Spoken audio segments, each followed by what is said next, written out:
I apologize for squinting. It's a nice bright Colorado day out here, which is...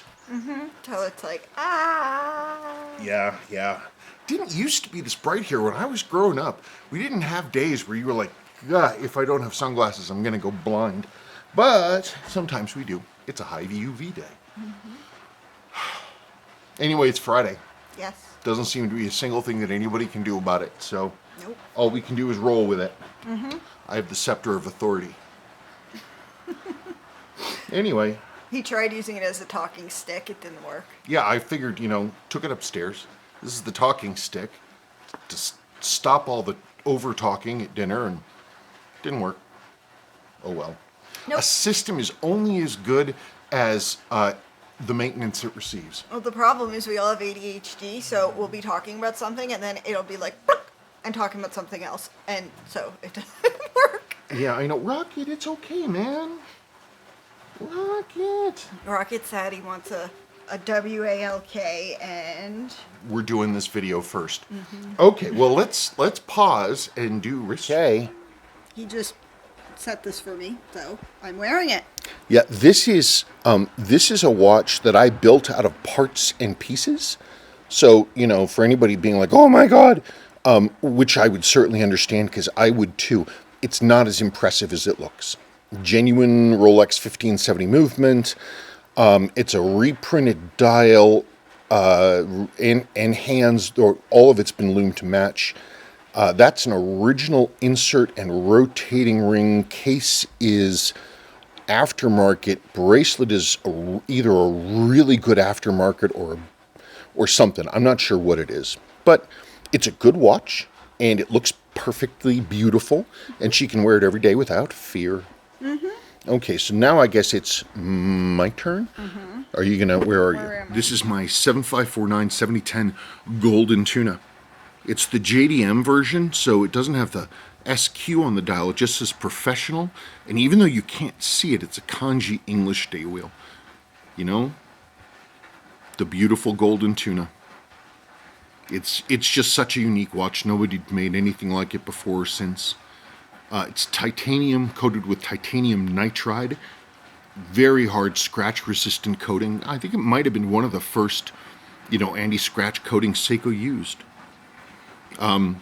It's just a beautiful watch, and I should wear it more often because they're cool. That's it. I'm sure that was entertaining. I hope. Anyway, maybe you should wear my hat like this. Why? I don't know. Why not? You look silly. Well, I gotta turn our luck around, honey. Sorry, it's a baseball thing. Anyway, that's about it.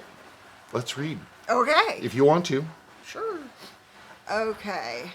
From Le Shark 75, when Spencer starts a video with, "I was digging through my crap," and pulls out some stunning watches that have most of us slavering, LOL, brilliant, a joy to watch as always, sir. Yeah, he always does that with everything. I know, I'm just sitting there and I'm rooting through my crap again. It's mostly organized. The problem is that with my ADHD and other stuff, I can't take notes. It's hard for me to, make inventory sheets. We have one. How long ago did we stop keeping that up? We actually, at a certain point, she was really determined, and she actually created a spreadsheet that had every single watch by serial number, which was great, but I think that was a couple of years ago.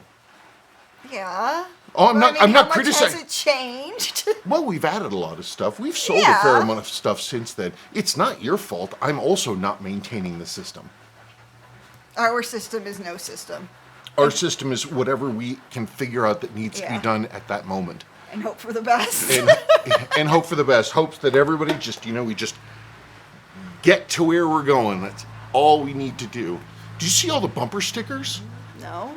That Subaru had 1 billion bumper stickers on it. There's actual data that shows that the more bumper stickers somebody has in their car, the less safe of a driver they are, and the more prone to road rage incidents. Really? But I thought it was political bumper stickers, not just any bumper sticker. Well, I guess, if you've got some college kid with like 75 stickers from ski resorts and snowboarding places, that's one thing. But who can afford that anymore? In my day, frickin' ski tickets up there, lift tickets, you could get a whole season pass. I think it was $30. Granted, this was the 80s, but Rocky, what, my buddy? I know you're grumbling. Grumble, grumble, grumble. Grumble, grumble, grumble. Grumble, grumble, grumble. What, do you want to go in? Is that what this is about? Is this more scratching? What? What? If we let him in, the back door upstairs is open, so he's just going to do a loop. Which is his thing. I mean, I guess I'll put a timer on my phone. No, he doesn't want to go in. Nope. He's not coming with me. He wants something else. Do you want to go in? Do you want to go inside? You want to go inside? No, you don't. There's no food up there, Rocket. He's learned that Kraken, who hates all food, often doesn't finish any, or in fact, anything of her the few times I try to feed her anymore. So he says, I'm going to get that snack. No, you're not. There is no snacking. No snacking. All right, let's do it. Okay. Bruce Barlow. The UFO is a super comfortable watch to wear. My 1970 UFO is a resist-proof. I see that yours is a proof. Just picked up a 1976 UFO JDM speed timer dial. Super beat up. The crystal is worn to heck, but it runs good. Would love to get hold of that president bracelet, but my Uncle Seiko one will do the job. I don't know, that genuine Stellux, the ones with the, I mean, I wrote a big thing in the description about that, but they are, as usual for Stellux, they're beautifully made. And this one's over-engineered. I'm not quite sure why they did this, but instead of being solid stainless steel, the two outer bits are solid stainless, but the inner one is hollow. And it's not just like a hollow loop like this. It's overlapping clamshells around more metal that makes flat sides. So it looks solid, but it's not. And even crazier, they assembled it not with pins, not with split pins, nothing like that, not collar systems. They used teeny tiny thin spring bars. And they're insanely difficult. They're hard to work with. I actually haven't rebuilt that bracelet since I made that video because I lost all the little spring bars. I've got more somewhere, but it's a cool bracelet. Did they go boink? Well, yeah, they're tiny. They're tiny little things. The reason the reason Stellux probably used those, I can only guess, but it would mean that the wear between the links was going to be confined to the little tips of the spring bars. What's wrong? It's the FedEx lady. lady. The FedEx lady's here. No, she's not here. She's down the road. I don't know if she's stopping here. She always gives him a treat. It's true. It's true. And maybe he heard the FedEx truck down the way. No, she just drove No. I mean like before when he was busy yelling at us. Nah, he was probably asking for a walk. Yes. Don't say that word. I didn't. He was distracted anyway. Okay. Who are these people? Some jerks. Oh, right, there's a house for sale down the road. What, in there? In the cul-de-sac. No kidding. Oh, right. Those people right there with the giant tree on their front lawn. Uh-huh. Yeah, okay. I remember. How much are they asking? Like $450. We bought this house a long time ago. During the recession. During the depth of the reception. Reception. That too. At what later turned out to be the absolute low part of the post-2008 housing market crash. We didn't know that. All we knew is that we had hopefully just enough money for a down payment. Hopefully. We were able to put the down payment. We got this house, but we sure as hell did not pay $500,000 for this house. No. All right, well, let's keep rocking in the free world. Okay, so this is from the State of the Collection Fall 2023. Brandon, Illinois, 1734. A man only needs 5 watches. 1 diver, 1 chronograph, 1 dress watch, 1 beater watch, 1 heritage watch. I could buy that. If somebody wanted to have their collection be only X amount of watches. Oh, I agree entirely. I've wanted to have, I just like the idea of having only a really tight-knit group of watches. I have too many watches. I've been saying that for years and years and years and years. I have a lot of watches, and so it's sort of kicks me into sort of narcissistic paralysis when I'm not narcissistic, ADHD paralysis. Sorry, I was writing about my older sister who's just a wonderful person.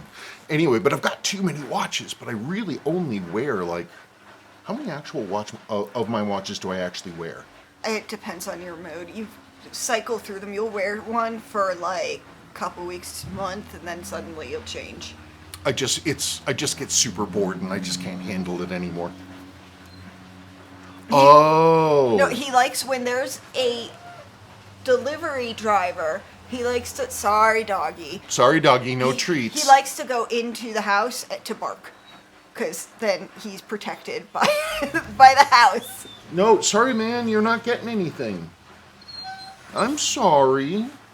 I'm sorry.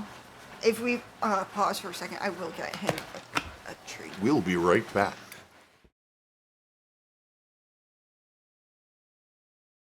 And we're back. He got a treat, and now he's in the house. Yep, he is in the house, thinking about things, dog things. Okay, so these are from the last mail call. Last mail call. From Conair. Mick. Question for next mail call. I bought a 6106 8040 from an online auction as a parts watch for my 6105 diver. I got it super cheap as it has a chip on the acrylic crystal. The auction photos were terrible. It's turned out to be a lovely watch with an immaculate silver dial. It is keeping great time. I was wondering what type of bracelet it originally came on. It's on an H-link, which seems polished, not brushed, with an aftermarket, non-signed brushed clasp. Do you know what diameter the acrylic crystal is? I am tempted to fix it up instead of using it for parts. Could you use it for parts for that? Oh, yeah, well, sure. Well, mostly. 6106 and 6105 are 5 and 6 on the movements. 5 means date only, 6 means day date. So, which is what they've got. But, the 6105s and the 6106s and the 6119s, they have different quick sets for the day. Because if you've got a diver movement, you don't want to have to, set the day and date or be able to set the day and date by pushing the crown in, which is what 6106s do. Because if you move the crown on a dive watch, you'll get water inside. So you don't want to set the day date when your watch is wet in any case. But for any of those divers, it's pull turn for those things specifically, so you don't have to push it in. Immaculate silver dial. You sent me a picture, and we've talked since this. Yeah, and I know what you're gonna do. Yeah, that's not a parts watch. A parts watch is, if you look at what Ramon is selling on eBay, he's down in Manila. He sells just an amazing. He's thewatchcollector.com, and he's a great guy. And he sells all kinds of watches. Nothing is gussied up. Nothing is made pretty. He tells you exactly what the thing is. There's no BS. He's a great packer.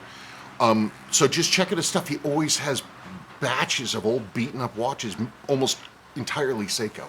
And he's been in business for as long as I've been doing this. He just keeps finding the stuff. He's a good dude. So get watches that are cosmetically gross. Or even better, if you need parts, look for something like a 6000 series in gold plate. Reason being, the gold plate that Seiko used does not age well, and it wears through, and then the base metal of the case basically reacts to everything, and it just starts to skin acids and oils and stuff. And it flakes. And the metal just dissolves. And so they start looking really tatty pretty quickly, which means people stop wearing them, and the movements inside generally are pretty good. If you got a beaten up gold watch of whatever thing and you see it's got nice white lumen there, it'll most likely be a low hours movement. I don't know what bracelet that had on it. I would have to search the catalogs. I guess what I'll do is, I don't know, I could have a catalog segment. No, those are digging around online. This is someone's post online. I did not make this post. Though it is funny, I was brought here for Google search. 6106 6040, not pictured. Yeah, these are some of the main sport divers. Do I have one of those in that case? I don't think I do have that one in that case. I definitely have that. I have one of these. I have a beautiful one of these. Beautiful, beautiful. I need to service that actually. It's super nice. I have one of these. The sweep's a little faded. I don't have a complete bracelet for it. I have most of both of these. Well, I don't. I have everything for one of these except the rotating ring and this green inlay ring. I have one of these just like that. Actually, nice. No bracelet either one. This one of these 6106 8237. Yeah, 8237. This one, first Seiko diver of any kind I ever owned. I long since sold mine. I think I have like 3 of these. People don't really talk about them anymore. It's really interesting. They're a really cool, beautiful watch, but people just don't discuss them. There you go, your handy dandy rally diver, which used to be incredibly popular, and that stopped a while ago. Funny old thing.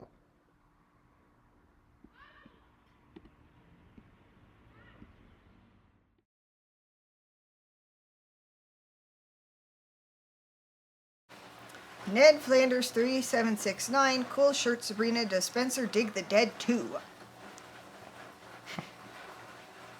Well, I don't mind them anymore.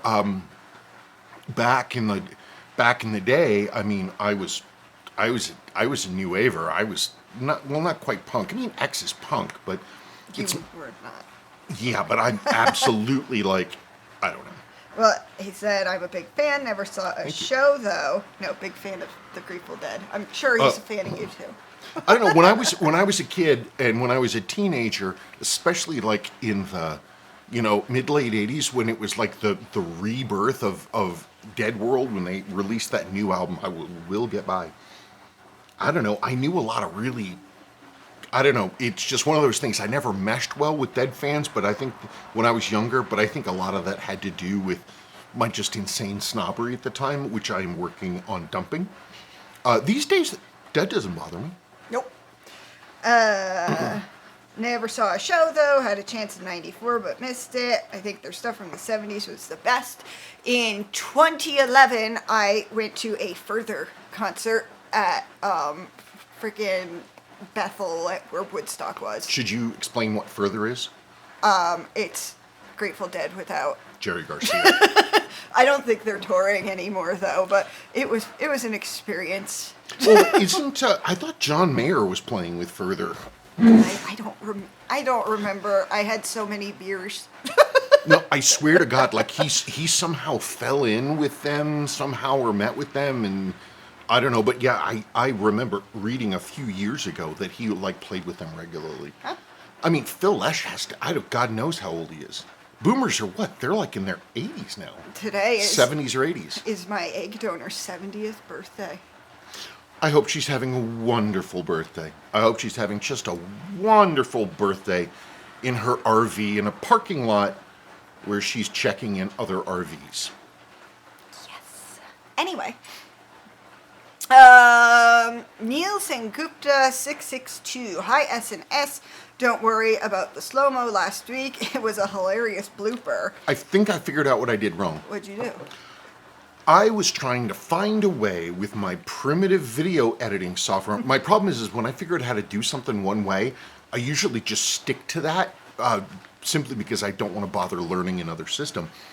There's this thing when you're like moving chunks around, like if I cut out a chunk of a video because it's not appropriate or it's stupid and I want to, like move it to the end, you just have to sit there and hold the cursor while it slowly scrolls through the whole video.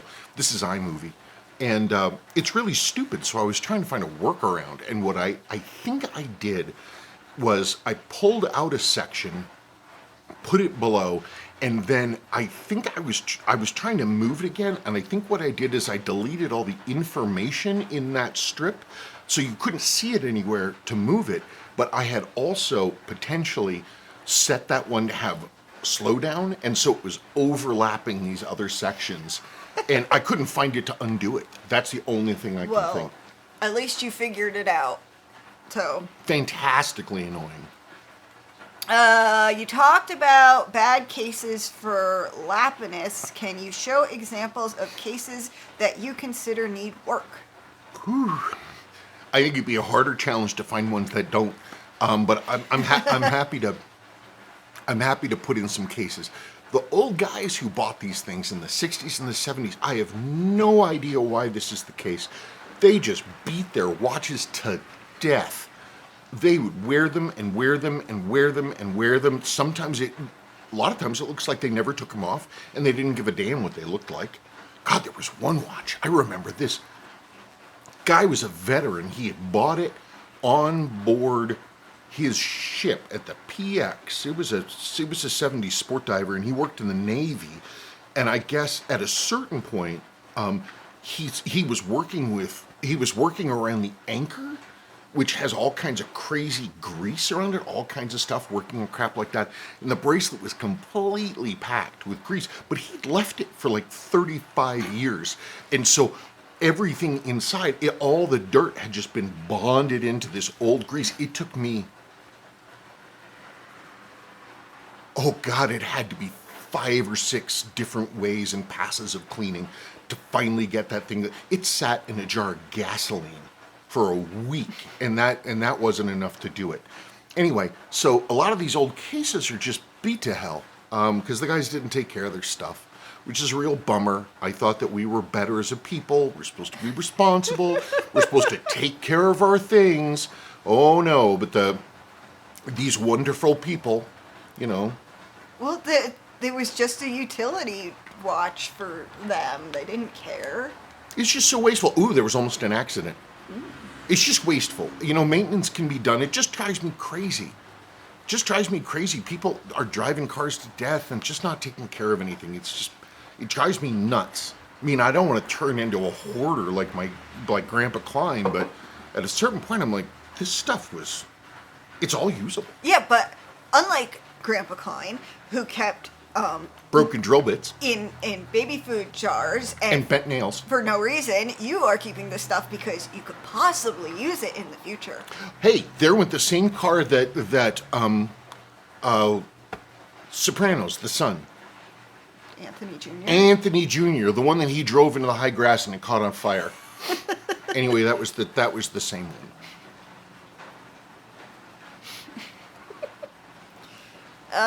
Did you answer whatever the thing was? I don't know. What was the question? Oh, it was about bad cases. Yeah. Oh, right. I need to put in a segment. Let's look at them. It's for me, actually. We're starting to get into like lapping, but more for like stone work. We haven't started doing that yet, but I really want to do lapping.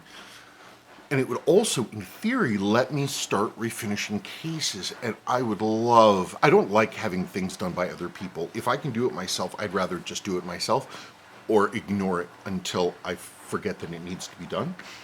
But I would love to be able to repolish these cases if I knew what was doing. I know that the way that Seiko worked is they would machine their cases out, but then for the higher end ones, they literally did Zaratsu, which is like sword polishing. You polish with teeny tiny pieces of polishing stone, little circles. That's how they do their sword blades, and it's a lot of work. So I can't do that yet, but I'd like to know if somebody out there does that kind of machining. Please let me know what your kit is, because I want to be able to start doing that. I want to be able to be sort of a nuts to soup kind of thing. Right. That means from the first appetizer to the everything. It's a fancy way of saying I want to be able to do it all. Kaylee143. Hi Spencer, these are the best, thank you. Oh, you're welcome. How do you remove movements from monoblock cases without hurting the dial or hands? I think that's probably another segment that I should make. Gives me an excuse to open a monoblock case, and we can look at it. I think I have a couple that I wanted to open. When I'm digging through my crap, I often see something and it's there, and I'm like, I look at it and it'll sort of catch my eye, and I sort of think about it, and I have it in the back burner in my brain, and I'm sure I have a couple one-piece cases in there, in that mental Rolodex. I'll look around and see. I'll root around and see what I can find. Let me stop that. Okay, from the H558, a look inside Seiko's most famous hybrid movement. From Ray Alford 7434, love the movement holder and thanks for the tip about removing debris from the rotor. I never thought of using Rotico for that. By the way, I think you need to change the title of the video to Seiko H556. Well, it was an H556 we were looking at. In fact, it was a Burke. Well, then why'd you write H558? Because I made the video because of a question somebody had about the H558 movements. H558 and H556 are the same movement. There's only two differences. They have H558 has a longer alarm spring that requires a longer post to support that. Otherwise, it'll bend over and you can't get it. It also has longer structural guards around the stem inside the movement. So an H556 will go nicely into an H558, except you have to be careful about the alarm spring.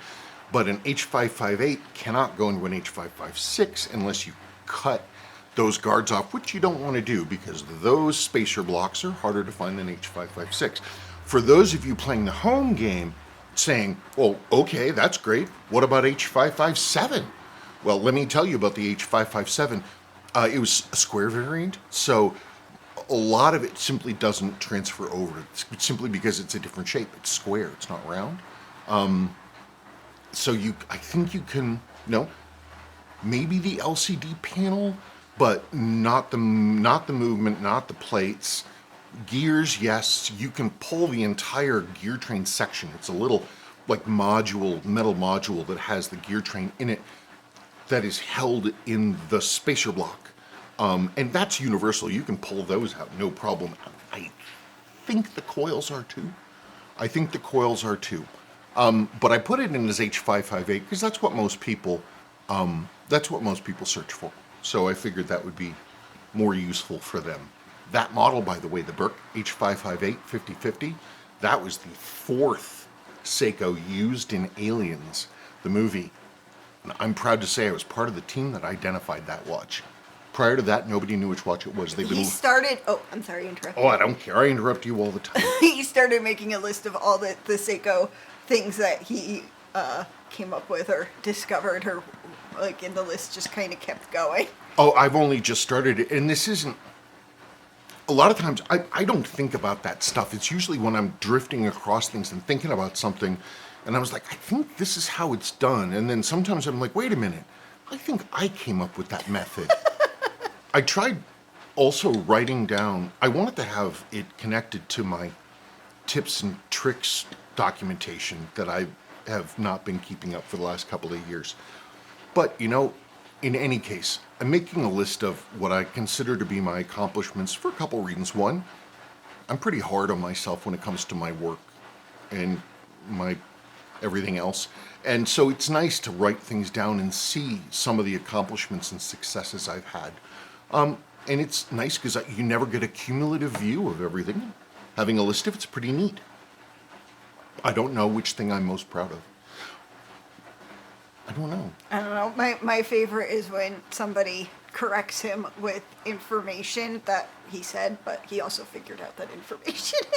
He was the first one that figured it out, and he's like, wow. I don't know. I used to be a lot more like, recognize my greatness.